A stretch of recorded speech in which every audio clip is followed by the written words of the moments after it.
Assalamualaikum warahmatullahi wabarakatuh. Perkenalkan, nama saya Diandra Fresa Salsabila dengan NIM 240401221200004. Di sini saya akan melanjutkan video pembahasan yang kemarin, yaitu dari PPT 26 hingga PPT yang terakhir 37. Pembahasan kali ini mengenai dosimetri sinar X dalam proyeksi pencitraan dan tomografi terkomputasi hingga pembahasan ultrasonografi. Baik, materi yang pertama yaitu dosimetri sinar X dalam proyeksi pencitraan dan tomografi terkomputasi. Untuk topik pembahasannya ada 3. Yang pertama ada equivalent dose atau dosis ekuivalen. Yang kedua ada organ dose from X-ray procedure atau dosis organ pada prosedur sinar X. Dan yang terakhir ada effective dose atau dosis efektif. Dosis ekuivalen. Dalam industri seperti tenaga nuklir atau fasilitas proyeksi isotop, partikel seperti neutron, partikel alfa, dan ion energi dapat menjadi sumber dosis radiasi. Untuk persamaan dosis ekuivalen, yaitu H sama dengan dWr, di mana H adalah dosis ekuivalen satuannya milisievert, D adalah dosis serap satuannya miligray, dan Wr adalah faktor pembobotan radiasi satuannya milisievert per miligray. Faktor pembobotan radiasi untuk sinar X dan sinar gamma adalah 1. Meskipun dosis ekuivalen pada prinsipnya dapat dihitung dengan menggunakan faktor ini untuk menghasilkan satuan milisievert, hal ini tidak dianjurkan dalam dosimetri sinar X karena dapat menyebabkan kebingungan dengan dosis efektif. Pembahasan yang kedua yaitu organ dose from X-ray procedure. Karena radiosensitivitas setiap organ berbeda, perhitungan dosis organ untuk dosimetri sinar X dianggap sebagai cara paling akurat untuk menilai dosis radiasi secara keseluruhan. Terdapat tabel faktor pembobotan organ dari tiap organ dan jaringan yang mempengaruhi profil resiko radiasi di samping. Organ dengan faktor pembobotan yang lebih besar memiliki resiko yang lebih tinggi ketika dilakukan pencitraan radiasi sinar X dengan tingkat dosis serap yang sama daripada organ lain yang faktor pembobotan radiasinya lebih kecil. Selanjutnya ada effective dose atau dosis efektif. Untuk persamaannya yaitu E sama dengan dWt, di mana E adalah dosis efektif, satuannya milisievert, D adalah dosis serap, satuannya miligray, dan Wt adalah faktor pembobotan organ atau jaringan, satuannya milisievert per miligray. Catatan peringatan dalam penggunaan dosis efektif. Nah, penggunaan dosis efektif tidak pernah dimaksudkan untuk digunakan dalam menetapkan risiko kepada pasien tertentu. Namun, setiap pasien tertentu mungkin memiliki profil risiko yang sangat berbeda dari pasien generik. Maka dari itu, dalam pencitraan radiologi, kegunaan dosis efektif adalah untuk membandingkan berbagai prosedur pencitraan radiologi.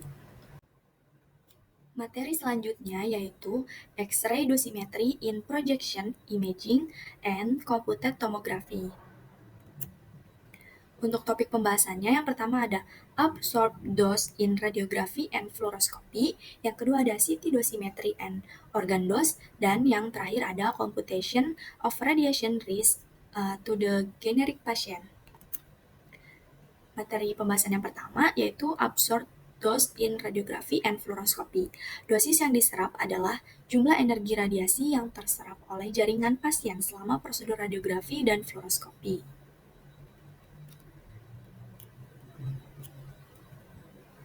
Materi pembahasan yang kedua ada CT dosimetry and organ dose. Pada dosis organ CT, dosimetri organ dalam komputer tomografi umumnya dilakukan menggunakan lookup tabel seperti dalam radiografi. Namun, proses normalisasinya tidak sama. Dalam radiografi dan fluoroskopi, ESK dihitung dan digunakan dengan tabel untuk menghitung dosis organ. Dalam CT, istilah ESK atau Entrance Surface Kerma menjadi ambigu karena rotasi sumber sinar X di sekitar pasien. Oleh karena itu, dosis dihitung berdasarkan kerma udara pada isosenter pemindai, yaitu titik pusat rotasi gantry. Pada komputer tomografi dose index atau CTDI, awalnya dirancang sebagai indeks, bukan sebagai metode dosimetri langsung untuk penilaian dosis pasien. Selama bertahun-tahun, ada peningkatan dan modifikasi pada konsep CTDI ini asli yang berusaha menjadikannya metode dosimetri pasien yang lebih akurat dengan hasil yang beragam. Selanjutnya, keterbatasan CTDI volume. Keterbatasan CTDI volume yang paling penting adalah bahwa CTDI adalah indeks dosis dan tidak dimaksudkan untuk menjadi pengukuran dosis itu sendiri. Konsep CTDI dimaksudkan untuk memungkinkan fisikawan medis membandingkan keluaran antara pemindai CT yang berbeda dan tidak. Selanjutnya, dosis dalam perfusi CT.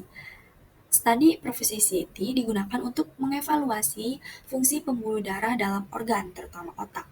Dengan menggunakan pemindai CT yang memiliki cakupan cukup luas di sepanjang sumbu Z seperti 30 hingga 40 mm, pemindaian ini secara berulang kali memeriksa organ selama injeksi agen kontras. Biasanya melakukan pemindaian 1 kali per detik selama 40 hingga 50 detik. Materi pembahasan yang selanjutnya yaitu perhitungan risiko radiasi pada pasien umum. Estimasi risiko radiasi dari prosedur pencitraan medis biasanya dilakukan dengan terlebih dahulu menghitung dosis organ dari prosedur tersebut. Penilaian dosis organ biasanya dilakukan dengan menggunakan pasien berukuran umum dan deposisi dosis dihitung dengan menggunakan prosedur Monte Carlo berdasarkan prosedur pencitraan medis yang dilakukan. Biasanya digunakan Phantom matematika seperti Phantom MIRD, dan Phantom ini mensimulasikan setiap organ sebagai bentuk matematika dalam tubuh ukuran standar. Untuk gambar Phantom MRD dapat ditampilkan sebagai berikut. Phantom ini menggunakan organ yang ditentukan secara matematis dan cocok untuk simulasi Monte Carlo dosimetri. Materi selanjutnya masih mengenai X-ray dosimetry in projection imaging and computed tomography. Pada pembahasan selanjutnya, estimasi resiko radiasi spesifik pada pasien. Dengan menggunakan contoh CT, langkah pertama dalam estimasi resiko untuk seorang individu adalah memperbaiki estimasi dosis fisiknya dengan mengoreksi dosis untuk diameter pasien yang sebenarnya, dan juga dengan menyesuaikan estimasi untuk panjang pemindaian. Kurva kenaikan keseimbangan dosis. Kurva ini pada dasarnya adalah plot titik-titik data di sepanjang garis putus-putus vertikal yang ditunjukkan pada kurva dosis relatif pada CT scan sebagai fungsi panjang pemindaian. Tingkat kematian kanker ditampilkan sebagai fungsi usia saat iradiasi. Untuk pria, grafik kuning. Untuk wanita, grafik hijau. Wanita dan pasien yang lebih muda menunjukkan angka kematian kanker yang lebih tinggi akibat risiko paparan radiasi. Selanjutnya, meningkatnya beban radiasi dari pencitraan medis.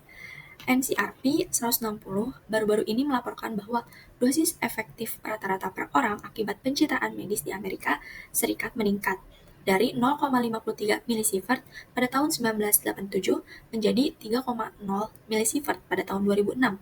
Sebagian besar peningkatan dosis dari prosedur medis berasal dari peningkatan penggunaan tomografi terkomputasi yang diperkirakan menyumbang sekitar 50% radiasi pengion yang digunakan untuk pencitraan diagnostik. Prosedur kedokteran nuklir menyumbang sekitar 25% dari radiasi medis. Tingkat radiasi latar belakang rata-rata Amerika Serikat saat ini adalah 3,1 milisievert per tahun, sehingga pencitraan medis sekarang berkontribusi hampir sama dengan radiasi latar belakang. Summary atau kesimpulan estimasi dosis pada pasien. Jadi, estimasi dosis dalam radiografi dan fluoroskopi dapat dilakukan dengan menggunakan sejumlah metrik dan perbandingan atau estimasi dosis atau aturan praktis dapat menggunakan ISD sebagai indikator pengganti untuk perkiraan tingkat dosis. perhitungan dosis radiasi ke organ individu pada pasien dari radiografi dan fluoroskopi memerlukan penggunaan tabel yang dipublikasikan untuk mengubah tingkat kerma masuk ke dosis organ bersama dengan kondisi dan teknik paparan yang diketahui. Ada sejumlah metode yang akurat untuk menghitung dosis dalam CT, untuk tujuan optimasi teknik dan untuk memantau tingkat dosis pasien. Dalam kebanyakan kasus, estimasi dosis radiasi yang diserap dalam miligray untuk pasien model dengan dimensi yang mendekati pasien sebenarnya cukup akurat. Perkiraan dosis untuk pasien tertentu dapat dibuat dengan memasukkan koreksi untuk diameter pasien dan koreksi untuk panjang pemindaian aktual yang digunakan. Baik, materi selanjutnya yaitu dasar-dasar resonansi magnetik, medan magnet, nuklir karakteristik magnet, jaringan kontras, dan akuisisi gambar. Pada topik pembahasan kali ini, yang pertama ada magnetisme, medan magnet, dan magnet. Yang kedua ada sinyal resonansi magnetik. Yang ketiga ada sifat magnetisasi jaringan. Yang keempat ada parameter akuisisi dasar. Dan yang kelima ada urutan pulsa dasar. Pembahasan yang pertama yaitu magnetisme, medan magnet, dan magnet. Magnetisme adalah sifat mendasar dari materi. Magnet dihasilkan oleh muatan yang bergerak, biasanya elektron. Sifat magnetik bahan dihasilkan dari pengaturan dan gerakan elektron dalam domain magnetik yang acak atau tidak acak, yang merupakan entitas terkecil dari magnet. Medan magnet dapat diinduksi oleh muatan yang bergerak di dalam kawat. Arah medan magnet tergantung pada tanda dan arah muatan dalam kawat, seperti yang dijelaskan oleh aturan tangan kanan. Dan magnet adalah jantung dari sistem MR. Untuk jenis magnet tertentu, kriteria kinerja meliputi kekuatan medan, stabilitas temporal, dan homogenitas medan. Parameter ini dipengaruhi oleh desain magnet. Magnet inti udara terbuat dari silinder yang dibungkus kawat dengan diameter sekitar 1 meter dan lebih besar, dengan panjang silinder 2 hingga 3 meter, di mana medan magnet dihasilkan oleh arus listrik di dalam kawat.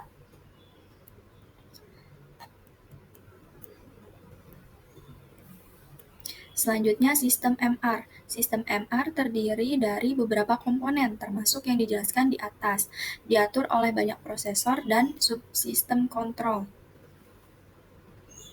Untuk gambar sistem MR bisa dilihat pada PPT. Selanjutnya ada sistem magnetik bahan. 3 kategori kerentanan didefinisikan, ada sistem magnetik diamagnetik, paramagnetik, dan ferromagnetik. Unsur dan bahan diamagnetik memiliki kerentanan yang sedikit negatif dan menentang medan magnet yang diterapkan karena adanya pasangan elektron di orbital elektron di sekitarnya. Contoh bahan diamagnetik adalah kalsium atau air. Bahan paramagnetik dengan elektron tidak berpasangan memiliki kerentanan sedikit positif dan meningkatkan medan magnet lokal, namun tidak memiliki magnetisme diri yang dapat diukur. Contoh bahan paramagnetik adalah oksigen. Bahan ferromagnetik bersifat superparamagnetik, yaitu bahan tersebut menambah medan magnet luar secara substansial. Karakteristik magnetik inti. Sifat magnetik dipengaruhi oleh distribusi putaran dan muatan intrinsik proton dan neutron. Dipol magnet tercipta untuk proton dengan muatan positif sama dengan muatan elektron, tetapi bertanda berlawanan karena putaran nuklir.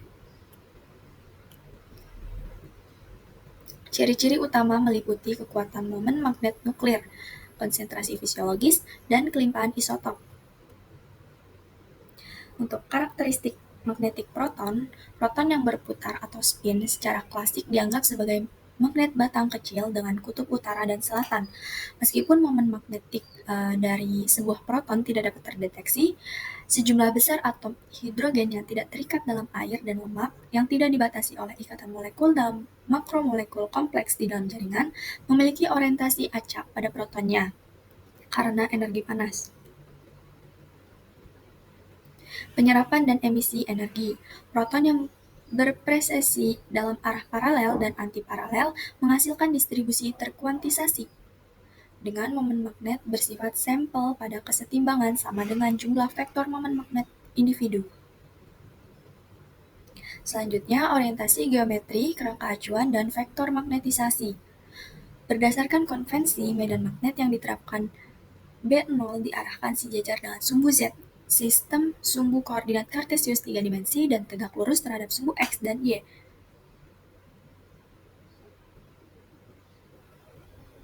Pembahasan yang kedua yaitu sinyal resonansi magnetik. Penerapan energi RF yang disinkronkan dengan frekuensi presisi proton menyebabkan penyerapan energi dan perpindahan momen magnet sampel dari kondisi kesetimbangan. Resonansi dan eksitasi. Perpindahan magnetisasi kesetimbangan terjadi ketika komponen magnetik dari pulsa eksitasi RF yang dikenal sebagai medan B1 secara tepat disesuaikan dengan frekuensi awal proton. Frekuensi resonansi sesuai dengan pemisahan energi antara proton dalam arah paralel dan antiparalel. Pembahasan yang ketiga yaitu sifat magnetisasi jaringan. Untuk relaksasi T2 dapat dirumuskan yaitu M X Y dalam kurung T sama dengan M eksponensial min T per T2, di mana M X Y dalam kurung T adalah momen magnetik transversal pada waktu T untuk sampel yang memiliki magnetisasi transversal M0 pada T sama dengan 0. Ketika T sama dengan T besar 2, maka eksponensial min 1 sama dengan 0,37 dan M X Y sama dengan 0,37 M0. Dan untuk T1 relaksasi dapat dirumuskan MZ dalam kurung T sama dengan M dalam kurung 1 min eksponensial min T per T1, di mana MZ dalam kurung T adalah magnetisasi longitudinal pada waktu T dan T1 adalah waktu yang dibutuhkan untuk pemulihan 63% dari MZ setelah pulsa 90 derajat. Pada T sama dengan 0, MZ sama dengan 0, dan pada T sama dengan T1, MZ sama dengan 0,63 M0.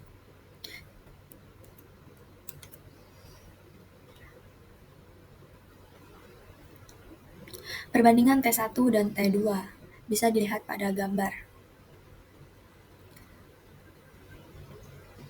T1 berada pada urutan 5 hingga 10 kali lebih lama dari T2. Gerakan molekul, ukuran, dan interaksi mempengaruhi relaksasi T1 dan T2. Pembahasan yang keempat yaitu parameter akuisisi dasar. Dalam pembahasan ini yang pertama ada waktu pengulangan, yang kedua ada waktu gamma, yang ketiga ada waktu pembalikan, dan yang terakhir ada saturasi parsial. Baik, selanjutnya masih membahas tentang magnetic resonance basic, magnetic fields, nuclear magnetic characteristic, tissue contrast, dan imaging acquisition. Pembahasan yang pertama yaitu basic pulse sequence. 3 urutan pulsa utama melakukan sebagian besar akuisisi data untuk pencitraan. Yang pertama ada SE atau gamma putaran, yang kedua ada IR atau pemulihan inversi, dan yang ketiga ada GE atau gamma gradient. Spin echo. Dalam SE atau spin echo, proton yang termagnetisasi dalam suatu sampel dieksitasi dengan pulsa FF 80 derajat untuk menghasilkan FED atau free induction decay. Setelah itu, pulsa RF 180 derajat ditetapkan untuk menghasilkan echo. Pulsa 90 derajat mengubah magnetisasi longitudinal MZ menjadi magnetisasi transversal MXY. Spin echo contrast weighting. Kontras dalam MRI berbanding lurus dengan perbedaan intensitas sinyal antara piksel yang berdekatan dalam gambar, yang sesuai dengan voxel yang berbeda dalam tubuh pasien. T1 weighting, urutan SE atau spin echo T1 weighting dirancang untuk menghasilkan kontras yang terutama berdasarkan karakteristik T1 jaringan dengan mengurangi kontribusi T2 dan kerapatan proton terhadap sinyal. Untuk T2 weighting, T2 contrast weighting mengikuti urutan proton density weighting. Perbedaan T1 pada jaringan dikurangi dengan TR yang panjang, sedangkan perbedaan T2 ditekankan dengan TE yang panjang. Sinyal T2 weighted dihasilkan dari echo kedua dalam urutan spin echo dengan TR panjang, di mana echo pertama memiliki proton density weighting dengan TE pendek. Perbedaan kontras T2 muncul dengan membiarkan peluruhan sinyal MXY sebagaimana terlihat pada gambar. Inversion recovery. IR menekankan waktu relaksasi T1 jaringan dengan memperpanjang amplitudo pemulihan longitudinal hingga 2 kali lipat. Short tau inversion recovery atau STIR adalah urutan pulsa dengan T1 yang sangat singkat dan pemrosesan sinyal berbasis magnitud di mana amplitudo sinyal MZ selalu positif. Fleet attenuated inversion recovery. Pada gambar IR, dengan magnitud sinyal CSF dan jaringan lain dengan konstanta relaksasi T1 yang panjang dapat mendominasi. Flare ini adalah urutan yang mengurangi sinyal CSF dan jaringan lain yang mengandung air dalam gambar MRI dengan menggunakan T1 yang dipilih atau dekat bounce point CSF, memungkinkan evaluasi anatomi di sekitarnya dengan lebih baik. Untuk gambarnya bisa dilihat di samping, ada T1 dan STIR. Jadi, skema kontras MR untuk pencitraan klinis menggunakan SE atau spin echo atau varian IR dari urutan pulsa SE untuk banyak pemeriksaan. Urutan SE dan IR, SE kurang sensitif terhadap ketidakseragaman medan magnet, kerentanan magnetik, dan umumnya memberikan SNR atau signal to noise ratio dan CNR contrast to noise ratio yang tinggi. Kekurangannya adalah TR yang relatif panjang dan waktu akuisisinya lama. Gradient echo. Teknik gradient echo menggunakan gradient medan magnet yang diterapkan dalam satu arah lalu dibalik untuk membentuk echo menggantikan pulsa inverse 180 derajat. Koheren GE atau urutan GE koheren ditunjukkan dalam gambar.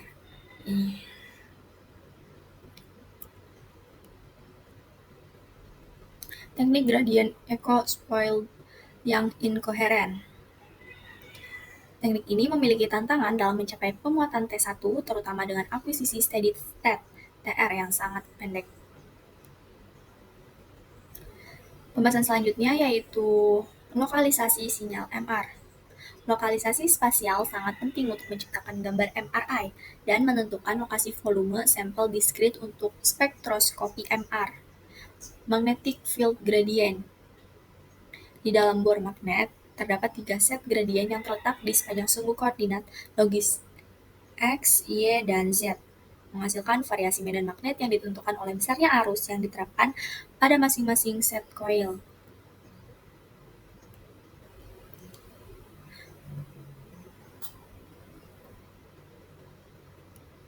Frekuensi encode gradient.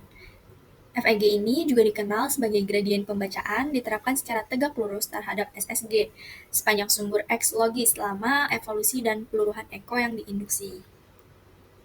Phase encode gradient posisi proton dalam dimensi ortogonal ketiga ditentukan dengan PEG yang diterapkan setelah SSG, tetapi sebelum FEG sepanjang sumbu ortogonal ketiga. Untuk grafik PEG atau Phase Encode Gradient bisa ditampilkan di PPT.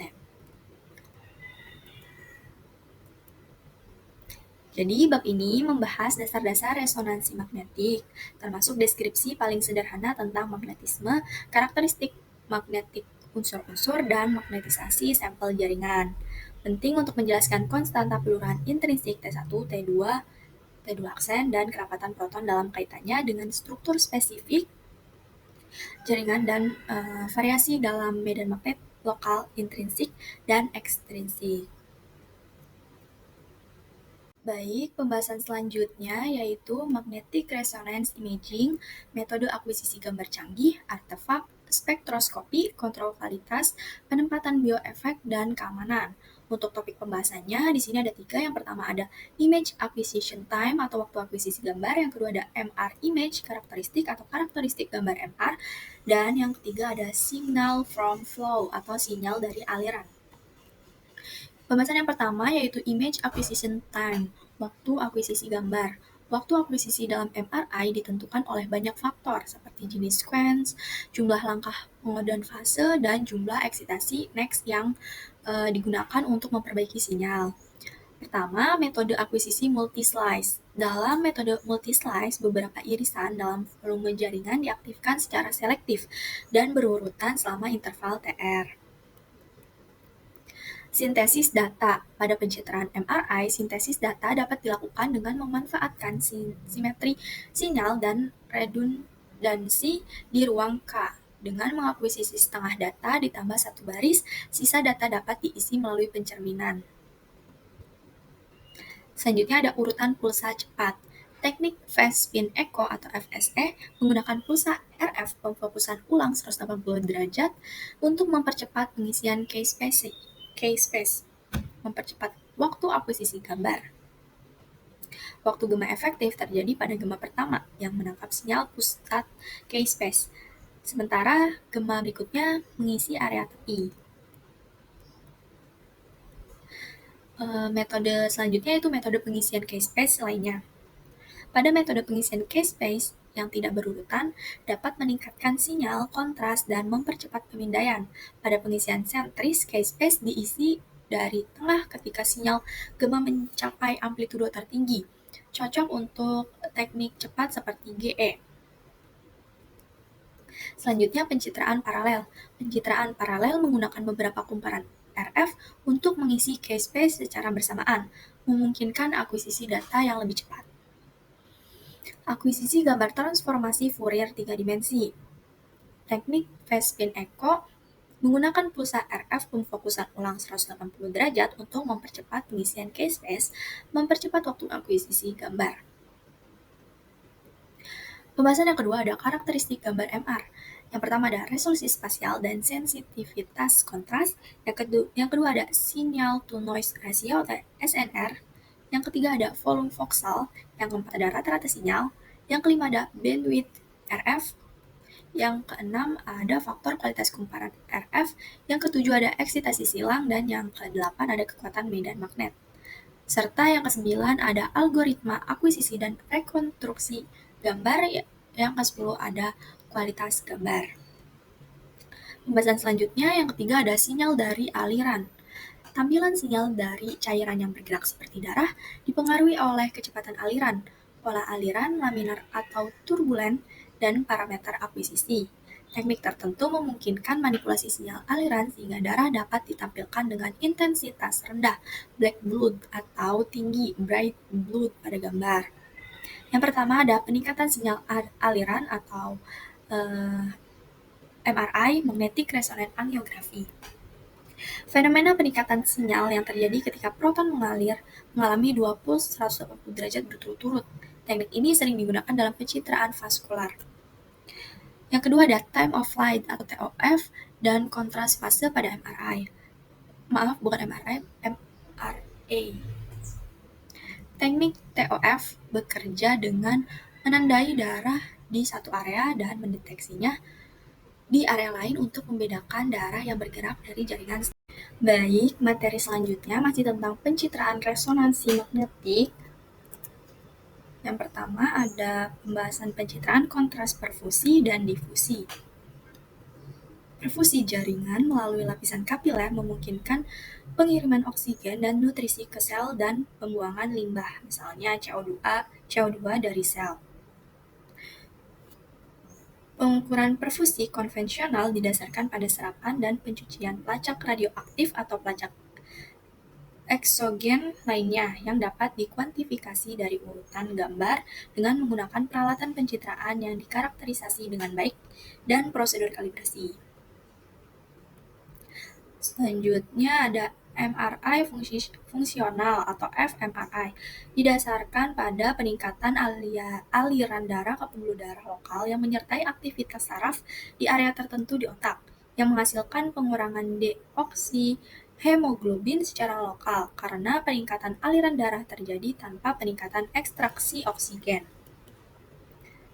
Pencitraan kontras perfusi dan difusi dapat dilihat pada gambar. Difusi berhubungan dengan gerakan acak molekul air dalam jaringan.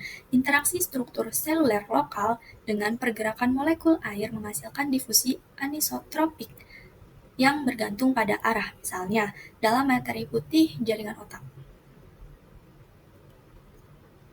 Selanjutnya, kontras transfer magnetisasi. Kontras transfer magnetisasi adalah hasil pengamatan selektif dari interaksi antara proton dalam molekul air bebas dan proton yang terkandung dalam makromolekul protein.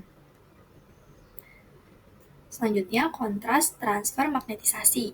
Urutan pulsa kontras transfer magnetisasi sering digunakan bersama dengan metode time of flight (MRA) atau hidrogen merupakan sebagian besar makromolekul dalam protein terikat erat pada makromolekul ini dan memiliki peluruhan T2 yang sangat singkat dengan rentang frekuensi resonansi yang luas dibandingkan dengan proton dalam air bebas.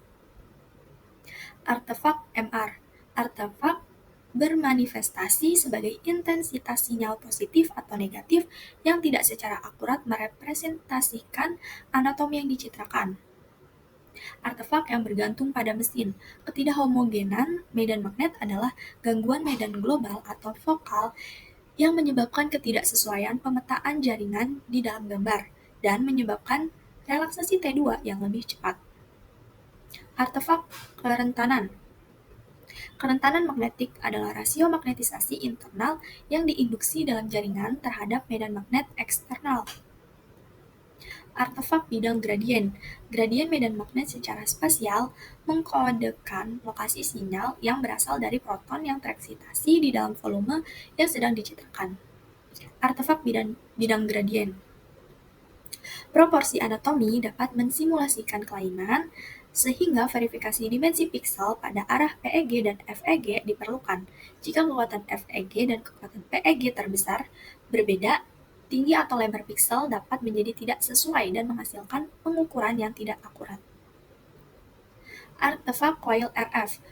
Kumparan permukaan RF menghasilkan variasi dalam keseragaman di seluruh gambar yang disebabkan oleh variabilitas eksitasi RF, pelemahan ketidaksesuaian, dan penurunan sensitivitas dengan jarak. Pulsa RF dan frekuensi prekursor instrumen MRI menempati frekuensi yang sama dengan sumber RF yang umum, seperti siaran TV dan radio, motor listrik, lampu neon, dan komputer. Kesalahan K-space. Kesalahan dalam pengkodean ruang K memengaruhi semua area gambar yang direkonstruksi dan menyebabkan penumpukan pola gelombang artifaktual di seluruh FOV. Artefak gerak. Artefak yang paling banyak ditemukan dan terlihat pada MRI muncul pada gerakan pasien, termasuk gerakan sukarela dan tidak sukarela, dan aliran darah CSF. Artefak pergeseran kimia. Terdapat dua jenis artefak pergeseran kimiawi yang memengaruhi tampilan anatomi karena perbedaan frekuensi prekursor proton dalam lemak versus proton dalam air.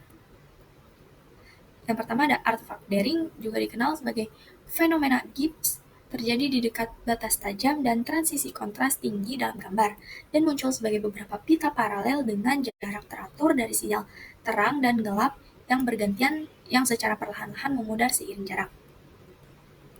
Artefak volume parsial. Artefak volume parsial muncul dari ukuran voxel yang terbatas di mana sinyal dirata-ratakan.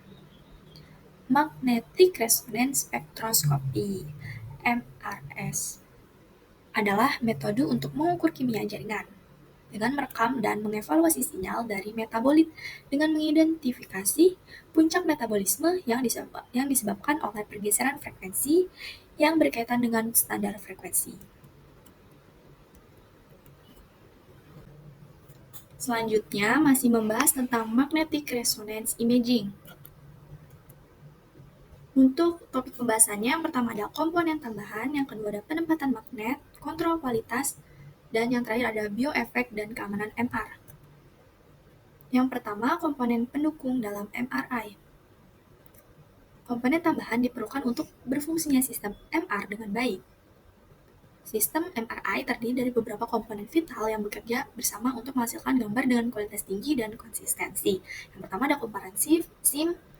Kumparan SIM ini digunakan untuk menyesuaikan medan magnet utama dan untuk meningkatkan homogenitas dalam volume pusat sensitif pemindaian. Sedangkan kumparan gradien eh, konduktor kawat yang menghasilkan medan magnet gradien yang tumpang tindih secara linear pada medan magnet utama. Kumparan gradien ini terletak di dalam silinder magnet dan bertanggung jawab atas suara benturan yang terdengar selama pencitraan. Selanjutnya kumparan frekuensi radio. Kumparan RF pada MRI memancarkan dan menerima sinyal menghasilkan medan magnet B1 yang tegak lurus dengan medan magnet utama atau B0. Nah, jenis kumparan RF itu bermacam-macam. Yang pertama ada kumparan volume atau bird gauge. Yang kedua ada kumparan permukaan. Yang ketiga ada kumparan intrakaviter. Dan yang terakhir ada kumparan phase array. Selanjutnya, subkomponen sistem MR. Sistem MRI terdiri dari beberapa komponen penting, termasuk antarmuka kontrol, sumber RF, detektor, penguat, konverter analog ke digital, pemrograman pulsa, sistem komputer, suplai daya gradien, dan layar tampilan gambar. Komponen-komponen ini bekerja secara terintegrasi untuk menghasilkan gambar MRI. Penempatan magnet. Nah, MRI ini memiliki medan magnet kuat yang menciptakan medan fringe, yaitu medan magnet yang meluas di luar inti magnet dan dapat mengganggu perangkat elektronik serta menimbulkan risiko bagi orang-orang dengan alat pacu jantung atau perangkat paramagnetik. Bioefek dan keamanan MRI. MRI adalah teknologi pencitraan medis non-ionisasi yang aman, namun ada beberapa potensi resiko terkait medan magnet, energi RF, dan medan gradien. Keamanan menjadi aspek penting untuk mencegah resiko pada pasien dan personel. Medan magnet statis hingga 3 Tesla digunakan secara aman dalam MRI untuk sebagian besar aplikasi diagnostik. Medan magnet statis ini dapat berinteraksi dengan logam dan perangkat medis pada pasien sehingga perlu diperhatikan. Intensitas medan tingginya kurang lebih sampai 4 Tesla. Terkadang memunculkan gejala sementara seperti pusing atau disorientasi bagi pasien dan personel. Untuk paparan RF, kebisingan, akustik, dan laju penyerapan spesifik. Paparan RF-nya dapat menyebabkan pemanasan jaringan tubuh. Kebisingan akustiknya MRI menghasilkan suara keras. Dan batas regulasi SAR itu untuk tubuh penuh rata-rata kurang lebih 4 watt per kilo. Kalau kepala kurang lebih sekitar 3 watt per kilo. Kehamilan dan anak dalam MRI. Kehamilan tenaga kesehatan yang hamil diperbolehkan bekerja di area MRI, tapi tidak boleh berada dalam ruangan scanner saat pemindaian. Pasien hamil, MRI dianggap aman untuk ibu hamil, namun perlu mempertimbangkan manfaat dan risiko. Untuk pasien anak, perhatian khusus diberikan pada prosedur sedasi dan pemantauan selama MRI untuk menjaga keamanan dan kenyamanan anak. Personel MRI dan zona keselamatan MRI. Untuk zona keselamatan MRI terlebih dahulu, yang pertama zona 1, area terbuka untuk umum di luar area MRI. Zona 2, area registrasi dan screening pasien. Zona 3, area terbatas. Ini zona 2. Zona 3, area terbatas hanya untuk personel terlatih. Zona 4, ruang pemindaian dengan medan magnet tinggi. Sedangkan untuk personel MRI level 1, personel dengan pelatihan dasar tentang keamanan MRI. Level 2, personel dengan pelatihan lebih mendalam bertanggung jawab atas keselamatan di zona 4. Baik, selanjutnya masuk materi yang terakhir yaitu ultrasound. Topik pembahasannya ada 3. Yang pertama ada characteristic of sound, interaction of ultrasound with matter, dan ultrasound transducer. Ultrasonografi adalah teknik pencitraan medis yang menggunakan gelombang suara berfrekuensi tinggi untuk menghasilkan gambar organ dalam tubuh. Cara kerjanya, yang pertama transducer. Alat ini memancarkan gelombang suara dan menangkap gema yang dipantulkan kembali. Yang kedua, gelombang suara Gelombang suara merambat ke dalam tubuh dan mengenai organ-organ. Yang ketiga, gema. Sebagian gelombang suara dipantulkan kembali dan ditangkap oleh transducer. Dan yang keempat, pembentukan gambar. Komputer mengolah data gema dan membentuk gambar 2 dimensi atau 3 dimensi dari organ yang diperiksa. Kegunaannya, pencitraan, melihat struktur organ dalam tubuh secara detail, mengukur ukuran, volume, dan jarak antara organ, pemantauan untuk memantau pergerakan organ dan aliran darah. Pembahasan yang selanjutnya ada karakteristik suara. Perambatan suara. Suara adalah energi yang bergerak melalui suatu media, misalnya udara, air, atau benda padat, dalam bentuk gelombang. Suara adalah fenomena fisik yang menarik dan kompleks. Panjang gelombang, frekuensi, dan kecepatan. Ultrasonografi adalah teknik pencitraan medis yang menggunakan gelombang suara berfrekuensi tinggi untuk menghasilkan gambar organ dalam tubuh. Gelombang suara ini memiliki karakteristik tertentu, yaitu yang pertama, jarak antara dua puncak gelombang. Panjang gelombang yang lebih pendek menghasilkan gambar yang lebih detail, tetapi penetrasi ke dalam jaringan lebih dangkal. Yang kedua, frekuensi. Jumlah getaran per detik. Frekuensi yang lebih tinggi menghasilkan gambar yang lebih detail, tetapi penetrasi ke dalam jaringan lebih dangkal. Yang ketiga, kecepatan suara. Kecepatan rambat gelombang suara dalam suatu medium. Kecepatan suara berbeda-beda pada setiap jenis jaringan. Dan yang terakhir ada media. Jenis bahan yang dilalui gelombang suara mempengaruhi kecepatan dan panjang gelombang. Selanjutnya ada tekanan, intensitas, dan skala dB. Karakteristik fisik gelombang suara seperti amplitudo, tekanan, dan intensitas sangat penting dalam menentukan kualitas gambar ultrasonografi. Pada amplitudo tekanan, ini adalah ukuran kekuatan atau intensitas gelombang suara. Semakin besar amplitudo tekanan, semakin kuat gelombang suara. Pada intensitasnya, intensitasnya berbanding lurus dengan kuadrat amplitudo tekanan, dan pada dB atau desibel, skala logaritmik yang digunakan untuk mengukur rasio intensitas memungkinkan kita untuk membandingkan intensitas yang sangat besar atau sangat kecil dengan cara yang lebih mudah. Interaksi ultrasonik dengan materi. Ketika gelombang ultrasonik melewati berbagai jenis jaringan dalam tubuh, gelombang ini akan berinteraksi dengan jaringan tersebut dalam beberapa cara. Ada refleksi, refraksi, hamburan, dan atenuasi. Bagaimana perbedaan sifat fisik atau material, khususnya kekakuan atau impedansi akustik mempengaruhi perambatan gelombang suara, terutama dalam konteks ultrasonografi. Yaitu dengan kekakuan dan impedansi akustik, semakin besar perbedaan kekakuan atau impedansi akustik antara dua material, semakin besar pula gelombang suara yang dipantulkan ketika melewati batas antara kedua material tersebut. Pantulan dan transmisi. Ketika gelombang suara bertemu dengan batas antara dua material, sebagian akan dipantulkan kembali dan sebagian lagi akan diteruskan. Jumlah yang dipantulkan akan diteruskan tergantung pada perbedaan impedansi akustik. Aplikasi dalam USG. Prinsip ini dimanfaatkan dalam ultrasonografi. Ketika gelombang suara dikirimkan ke dalam tubuh, gelombang tersebut akan memantul kembali ketika mengenai batas antara organ-organ yang memiliki impedansi akustik berbeda. Pantulan ini kemudian ditangkap oleh transducer dan diubah menjadi gambar.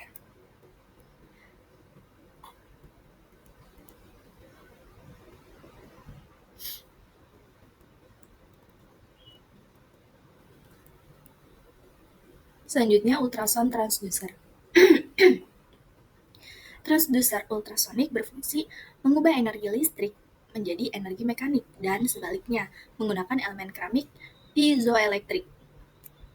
Piezoelektrik material. Nah, material ini bekerja dengan mengganggu keselarasan dipol listrik internal ketika mengalami tekanan mekanik dan menghasilkan tegangan listrik. Material piezoelektrik ini adalah material yang dapat merubah energi mekanik menjadi energi listrik atau dari energi listrik menjadi energi mekanik.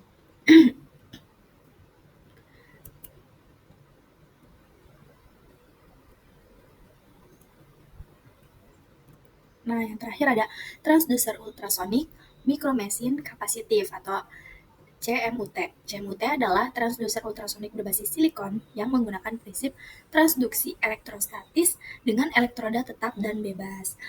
Nah, CMUT ini berpotensi meningkatkan efisiensi, kecepatan, dan pencitraan volumetrik di masa depan. Selanjutnya masih membahas tentang ultrasound. Pada pembahasannya yang pertama ada ultrasound beam properties, yang kedua ada image data acquisition, yang ketiga ada two-dimensional image display and storage. Pada pembahasan yang pertama, ultrasound beam properties, pancaran ultrasound merambat sebagai gelombang longitudinal dari permukaan transducer ke dalam media peramatan dan menunjukkan dua pola pancaran berbeda. Ada pancaran ultrasound dari satu elemen transducer melingkar dikarakterisasi dengan medan dekat sebagai pancaran konvergen dan medan jauh sebagai pancaran divergen, dan serta ada variasi amplitudo tekanan. Pada medan dekat cukup kompleks dan berubah dengan cepat, sedangkan pada medan jauh menurun secara monoton. Selanjutnya ada the near field medan dekat. Medan dekat ini berdekatan dengan permukaan transducer dan memiliki profil sinar konvergen akibat interferensi konstruktif dan destruktif gelombang ultrasound. Untuk rumus panjang medan dekatnya seperti ini, yaitu D kuadrat per 4 lambda sama dengan R kuadrat per lambda. Selanjutnya ada medan jauh. Nah, sedangkan medan jauh ini rumusnya yaitu sin theta sama dengan 1,22 lambda per D. Pembentukan dan pemfokusan sinar listrik transducer. Pada susunan transducer, elemen piezoelektrik yang sempit menghasilkan sinar menyimpang di dekat permukaan transducer.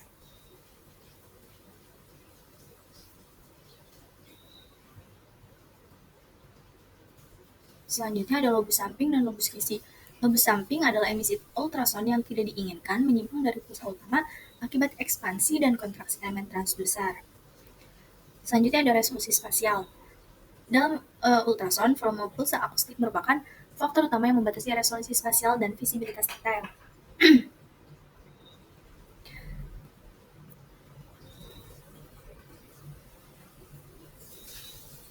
Selanjutnya ada bekas balok atau beamformer.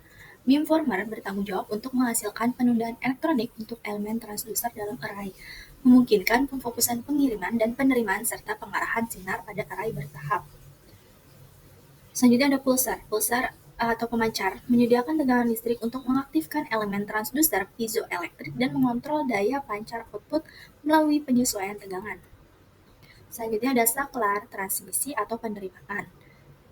Nah, saklar transmisi atau penerimaan yang disinkronkan dengan pulsar mengisolasi tegangan tinggi dari tahap amplifikasi sensitif selama mode terima. Selanjutnya ada operasi pulsa gema. Dalam mode pulse echo pulsa gema, pancaran ultrasound ditransmisikan secara intermiten dengan sebagian besar waktu untuk mendengarkan gema. Selanjutnya ada preamplifikasi dan konversi analog ke digital. Pada transducer array multi-elemen, praprocessing dilakukan secara paralel, dengan setiap elemen menghasilkan tegangan kecil berdasarkan amplitudo tekanan gema yang kembali. Preamplifikasi meningkatkan tegangan ini ke level yang dapat digunakan, digabungkan dengan penguatan satuan tetap untuk mengimbangi pelemahan eksponensial seiring jarak. Pengarahan balok atau pemfokusan dinamis dan penjumlahan sinyal. Penerimaan gema melibatkan penundaan elektronik dan pemfokusan dinamis untuk menyelaraskan fase gema dari tiap elemen sesuai kedalaman. Mode tampilan gema ada A mode, ada B mode, M mode, dan terakhir M mode tadi. Berarti ada tiga mode tampilan gema. Selanjutnya ada konverter pindai. Fungsi konverter pemindaian adalah membuat gambar dua dimensi dari informasi gema yang diperoleh dari arah sinar yang berbeda dan memungkinkan tampilan data pada monitor video. Pembahasan yang kedua ada two-dimensional image display and storage. Pemindahan mode B awal lengan artikulasi manual dengan tampilan statis. Pemindahan B mode awal menggunakan transducer elemen tunggal yang dipasang pada lengan artikulasi dengan penyandi posisi untuk menentukan lokasi jalur sinar ultrasound. Sedangkan pemindaian mekanis dan tampilan real time, langkah berikutnya dalam evolusi pencitraan ultrason medis adalah pemindaian dinamis dengan tampilan real time. Nah, ini dicapai melalui gerakan mekanis transducer yang teratur. Pemindaian awal menggunakan transducer elemen tunggal yang digoyangkan untuk menghasilkan gambar pemindaian sektor waktu nyata. Selanjutnya ada pemindaian elektronik dan tampilan real time. Pemindaian ultrason canggih menggunakan transducer array dengan beberapa elemen piezoelektrik untuk menyatu sinar ultrason secara elektronik dalam pencitraan dinamis. Terdapat dua jenis transducer array. Yang pertama ada linear atau lengkung dan bertahap, yang eh, linear atau lengkung, dan yang kedua ada bertahap yang berbeda dalam cara menghasilkan sinar dan kecepatan FOV.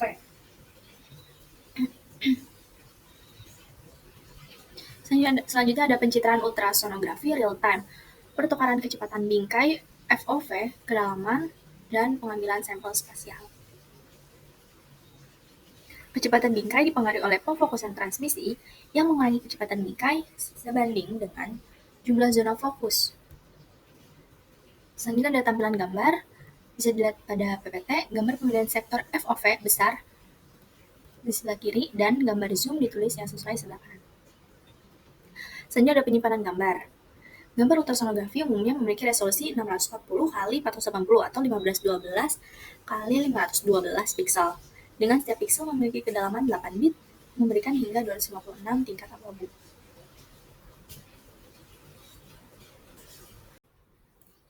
Pembahasan selanjutnya masih membahas tentang ultrason. Yang pertama ada Doppler ultrason. Nah, ultrasonografi Doppler didasarkan pada pergeseran frekuensi dalam gelombang ultrasonografi yang disebabkan oleh reflektor yang bergerak seperti sel darah dalam pembuluh darah. Nah, pada ultrasonografi Doppler ini terdapat pergeseran frekuensi Doppler. Pergeseran frekuensi Doppler adalah perbedaan antara frekuensi datang dan frekuensi pantulan. Untuk persamaan pergeseran Doppler itu Fd sama dengan 2FI V cos theta per C, di mana V adalah kecepatan darah, C adalah kecepatan suara dalam jaringan lunak, dan theta adalah sudut Doppler. Sedangkan kecepatan darah ini dapat dirumuskan sebagai V sama dengan FdC per 2FI cos theta. Selanjutnya ada operasi Doppler kontinu. Sistem Doppler gelombang kontinu adalah perangkat paling sederhana dan paling murah untuk mengukur kecepatan darah. Terdapat dua transducer untuk memancarkan gelombang ultrasonik yang datang dan mendeteksi gelombang kontinu yang dihasilkan. Selanjutnya ada deteksi kuadratur. Teknik demodulasi mengukur besarnya pergeseran Doppler tapi tidak mengungkapkan arah pergeseran Doppler, yaitu apakah alirannya menuju atau menjauhi transducer. Selanjutnya ada operasi Doppler berdenyut. Ultrasonografi Doppler berdenyut menggabungkan penentuan kecepatan sistem Doppler, gelombang kontinu, dan diskriminasi rentang pencitraan gamma pulsa. Transducer yang disetel untuk operasi Doppler berdenyut digunakan dalam format gamma pulsa seperti dengan pencitraan. Ada pulsa ultrasonik, ada aliasing. Ultrasonik ini untuk memperkirakan pergeseran Doppler, sedangkan kalau aliasing ini terjadi ketika frekuensi dalam sinyal sampel lebih besar dari setengah PRF atau frekuensi sampel. Selanjutnya pemindaian duplex. Pemindaian duplex mengacu pada kombinasi pencitraan mode B 2 dimensi dan akuisisi data Doppler berdenyut. Instrumentasi untuk pemindaian duplex tersedia dalam beberapa konfigurasi. Paling sering yaitu transducer array elektronik. Sistem duplex memungkinkan estimasi kecepatan darah secara langsung dari frekuensi pergeseran Doppler. Setelah kecepatan diketahui, aliran dalam satuan cm3 per second diperkirakan sebagai hasil perkalian luas penumpang kapal cm3 dikali kecepatan cm per second. Selanjutnya pencitraan aliran warna. Pencitraan aliran warna memberikan tampilan visual 2 dimensi dari darah yang bergerak dalam pembuluh darah. Sistem aliran warna 2 dimensi tidak menggunakan informasi pergeseran Doppler secara penuh karena kurangnya waktu atau kurangnya saluran paralel yang diperlukan untuk pencitraan waktu nyata. Oleh karena itu, berkas harus tetap diam untuk jangka waktu yang singkat sebelum mengion menginsonasi area lain dalam volume pencitraan. Selanjutnya, interpretasi spektral Doppler. Sinyal Doppler biasanya direpresentasikan oleh spektrum frekuensi yang dihasilkan dari berbagai kecepatan yang terkandung dalam gerbang pengambilan sampel pada titik waktu tertentu. Selanjutnya ada aliasing kecepatan. Alias seperti yang dijelaskan sebelumnya adalah kesalahan yang disebabkan oleh laju pengambilan sampel PRF yang tidak memadai terhadap sinyal Doppler frekuensi tinggi yang dihasilkan oleh darah yang bergerak cepat. Doppler daya adalah metode pemrosesan sinyal yang bergantung pada kekuatan total sinyal Doppler dan mengabaikan informasi arah. Pembahasan selanjutnya yaitu miscellaneous ultrasound capabilities. Untuk pengukuran jarak, luas, dan volumenya, pengukuran jarak, luas, dan volumenya dilakukan secara rutin dalam pemeriksaan USG diagnostik. Hal ini dimungkinkan karena kecepatan suara dalam jaringan lunak diketahui memiliki akurasi sekitar min 1%. Selanjutnya ada agen kontras ultrasonografi. Agen kontras ultrasonik untuk pencitraan vaskular dan perfusi menjadi sangat penting dari perspektif klinis. Sebagian besar agen terdiri dari ada yang pertama gelembung mikro, nitrogen atau senyawa gas, gelembung berukuran kecil, dan pancaran gelembung mikro. Selanjutnya, perakitan transducer. Sebagian besar unit ultrasonografi dilengkapi dengan setidaknya satu transducer linear array abdomen dengan frekuensi yang relatif rendah dan satu transducer phase array bagian kecil terpisah dengan frekuensi tinggi. Selanjutnya ada pencitraan harmonik. Untuk pencitraan harmonik dibagi menjadi dua, ada frekuensi harmonik dan pencitraan fungsi pencitraan harmonik. Pertama-tama frekuensi harmonik dulu, yaitu kelipatan integral dari frekuensi yang terkandung dalam pulsa ultrasonik, sedangkan fungsi dari pencitraan harmonik ini untuk meningkatkan pencitraan agen kontras dengan menggunakan pulsa insiden frekuensi rendah dan menyetel penerima menggunakan transducer multi frekuensi ke harmonik frekuensi yang lebih tinggi. Selanjutnya ada panduan biopsi ultrasonografi. Ultrasonografi sangat berguna untuk membantu prosedur biopsi massa padat dengan mencurigakan atau tanda-tanda perubahan jaringan abnormal. Selanjutnya ada pencitraan 3 dimensi. Pencitraan ultrasonografi 3 dimensi memperoleh data gambar tomografi dan memerlukan lokasi setiap gambar 2 dimensi individual menggunakan geometris akuisisi yang diketahui. Pembahasan yang selanjutnya, yang ketiga, ada ultrasound image quality dan artifact. Pertama ada resolusi spasial. Resolusi spasial ultrasonik memiliki komponen dalam 3 arah, yaitu aksial, lateral, dan elevasi. Sedangkan resolusi kontras pada ultrasound dipengaruhi oleh perbedaan impedansi jaringan, pengambulan sinyal, dan teknik pemrosesan seperti agen kontras, mikrogelembung, dan pencitraan harmonik. Artefak muncul akibat tampilan anatomi atau gangguan yang tidak tepat sama pencitraan. Nah, artefak umumnya dalam pencitraan B-mode yaitu ada refraksi, bayangan, gema, kecepatan perpindahan, lobus samping dan lobus kisi-kisi, refleksi multipet, ambiguity, artefak yang berkelap-kelip, dan ketebalan irisan. Selanjutnya masih membahas tentang ultrasound. Yang terakhir ada pembahasan tentang kinerja sistem ultrasound dan jaminan kualitas. Untuk kinerja sistem ultrasound dijelaskan melalui beberapa parameter kunci. Yang pertama ada sensitivitas dan rentang dinamis.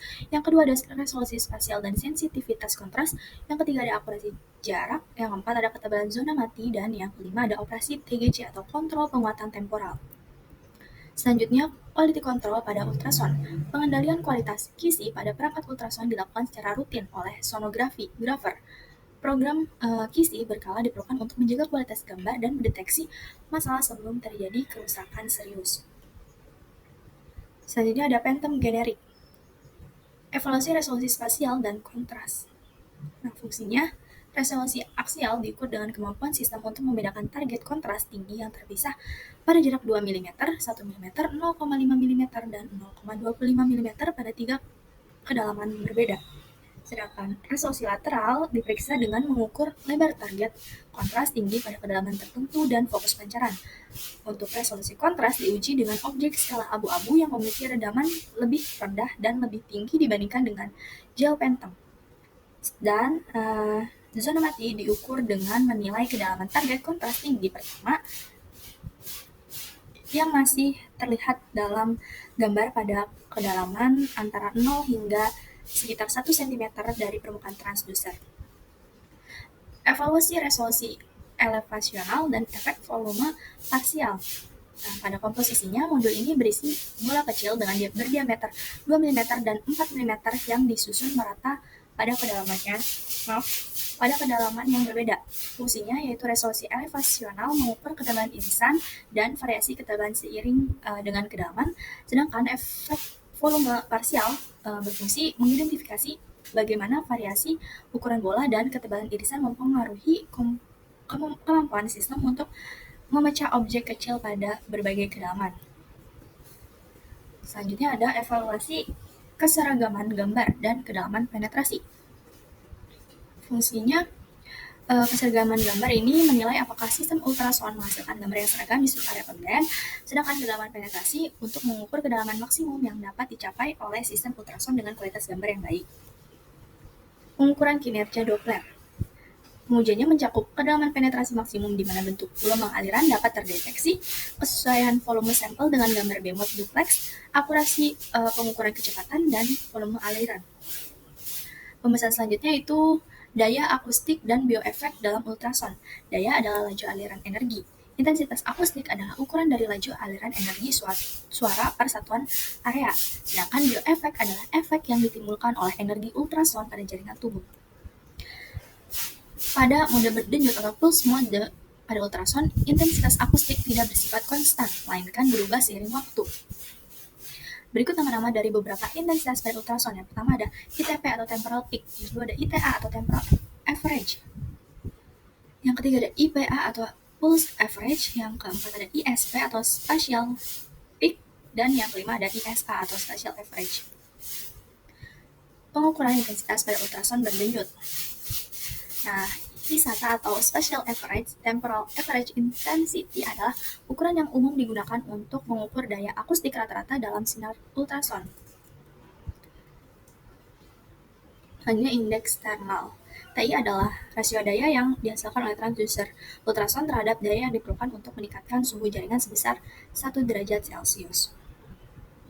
MI atau indeks mekanis adalah ukuran yang digunakan untuk memperkirakan potensi terjadinya kavitasi atau pembentukan gelembung gas dalam jaringan akibat gelombang ultrasound. Mekanisme dan efek biologi. Nah, pada efek thermalnya, ultrasound menghasilkan panas saat energi akustik diserap oleh jaringan tubuh.